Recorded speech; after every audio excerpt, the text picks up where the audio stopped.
Good evening 100 days weight loss சேலஞ்சில் இன்றைக்கி day 22 morning empty ஸ்டொமக்கில் 1/2 லிட்டர் வார்ம் வாட்டர் குடிச்சு டேவை ஸ்டார்ட் பண்ணியாச்சு.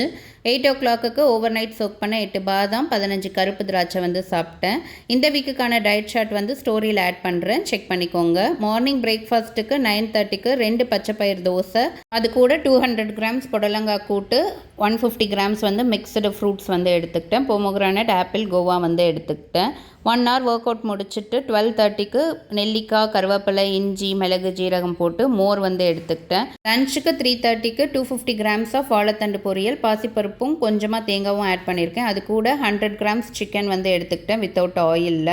ரைஸ் எடுக்கல இன்னைக்கு. ஈவினிங் 5 ஓ கிளாக்கு ஒரு 200 கிராம்ஸ் ஆஃப் வாட்டர் மெலன் எடுத்துக்கிட்டேன். 6:30க்கு 75 கிராம்ஸ் சிக்கன் தான் எடுத்துக்கிட்டேன். ஆஃப்டர்நூன் பேலன்ஸ் இருந்தது. ஈவினிங் வாட்டர் மெலன் சாப்பிட்டதுனால பெருசாக பசி இல்லை. இன்னைக்கு காலையில் வாக்கிங் போகல. ஸோ நைட்டு அம்மாவோட ஷாப் பார்த்துக்க சொல்லியிருந்தாங்க. ஸோ அந்த டைமில் நான் என்னுடைய வாக்கிங்கை ஃபினிஷ் பண்ணிட்டேன். 8 to 9 ஒரு 1 hour வாக்கிங் போனேன். சின்ன இடமா இருந்ததுனால கொஞ்சம் ஸ்லோவாகவே நடந்துக்கிட்டேன். இன்னைக்கு டே சூப்பராக ஃபினிஷ் பண்ணியாச்சு. நாளைக்கு பார்க்கலாம்.